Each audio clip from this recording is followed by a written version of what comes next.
Ever wonder how a story starts? Not just any story, but the kind passed down, retold, and lived in before it ever touched a page?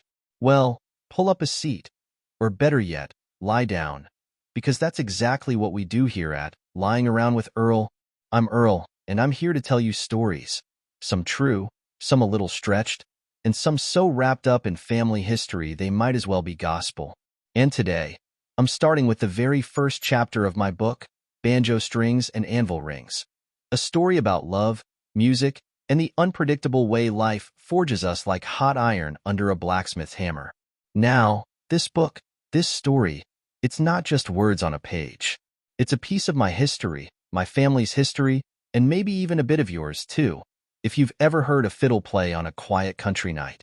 It's set in early 1900s West Virginia, where hard work, love, and music were the heartbeats of a life well lived. So let's not waste any more time.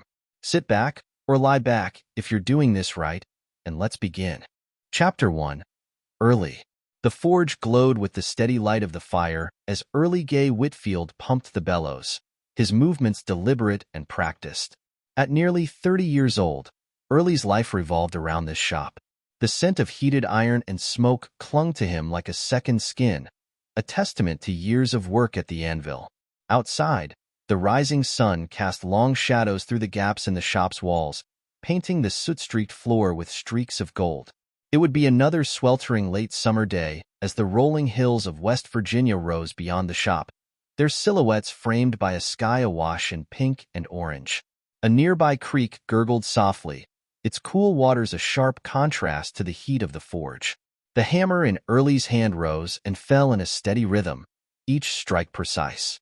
His broad shoulders flexed under his worn shirt, sweat beading along his brow and trickling down to his sharp jawline. Early had dark hair and piercing blue eyes that seemed to catch the glow of the forge, a legacy from his father, Andrew. He was shaping a set of horseshoes for one of their regular customers, and his focus never wavered. The weight of the Whitfield blacksmith shop rested on his strong, calloused hands, and he carried it without complaint. Andrew Jackson Whitfield, Early's father, stepped into the shop, his towering frame almost filling the doorway. At 6 feet 4 inches with a build honed by decades of hard labor, Andrew had a presence that was impossible to ignore. His dark brown hair was streaked with silver, but his piercing brown eyes missed nothing. "That fire's running strong, Early. Don't waste it," he said, his voice a deep rumble that carried the authority of a man who had seen hardship and demanded resilience from those around him. "Yes, sir," Early replied without pausing in his work. His father's sharp gaze lingered for a moment before moving to the far corner, where the familiar sound of humming betrayed Curly's presence. Curly David Whitfield, Early's older brother by a year, was crouched beside a wagon, inspecting a broken axle. His curly dark hair fell into his eyes as he leaned closer, pushing it back with an absent-minded hand. His banjo case leaned against the wall within easy reach, a silent testament to where Curly's heart truly lay. While Early carried the forge with stoic determination, Curly seemed to dance through life, his charm and ease as much a part of him as his quick wit. Andrew frowned. "Curly, that axle won't fix itself. You've got the McGrath's carriage due this evening." Curly looked up with a lazy grin, his dark eyes sparkling with mischief. "Don't worry, Pa. It'll be done before they even get here." Andrew's brow furrowed, but he didn't press the issue. He turned back to Early, who had just finished hammering the last shoe in the set. "Good work," Andrew said gruffly, a rare acknowledgement from a man who believed praise should be earned. Early nodded, his expression steady. He took pride in his work, both at the forge and in his music.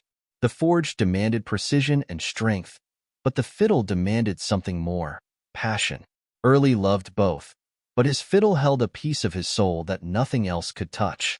"Don't wear yourself out before the dance tonight, sonny boy," Early said, glancing at his brother with a teasing smirk. Curly grinned, leaning back on the wagon. Only Early ever called him sonny boy, and though Curly never used the nickname in return, he accepted it without complaint. "You just make sure that fiddle's tuned. Don't want to be the weak link tonight."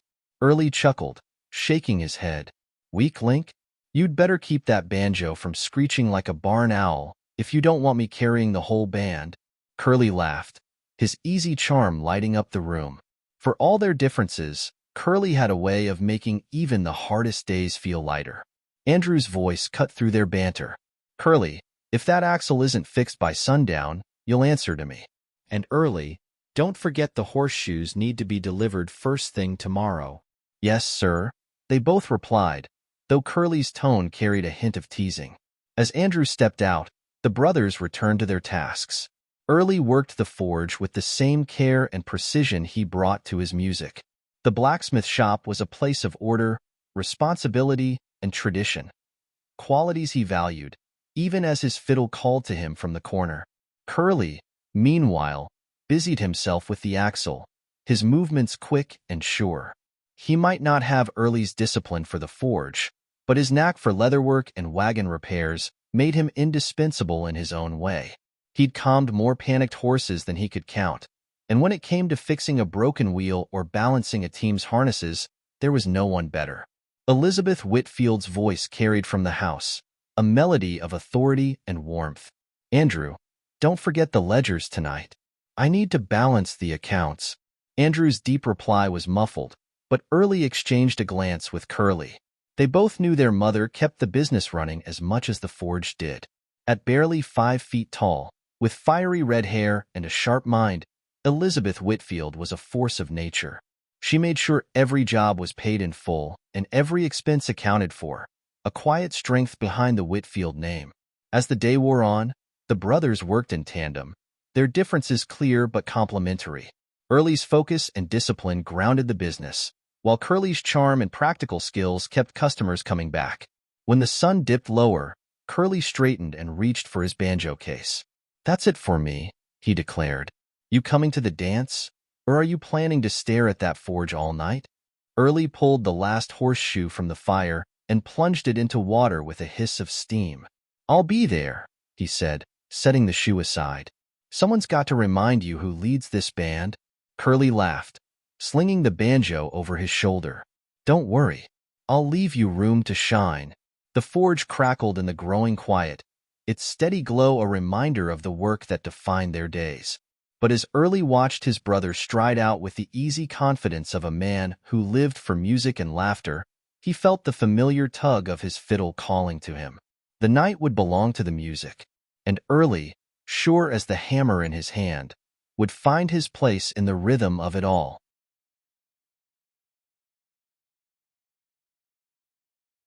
And that's just the beginning.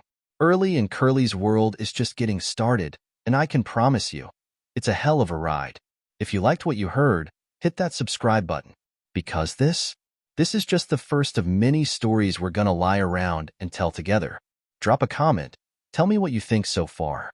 Ever heard a story that felt like it could have been your own family's? I'd love to hear it. And if you want more, stay tuned. I'll be lying around here, ready to tell you the next part soon,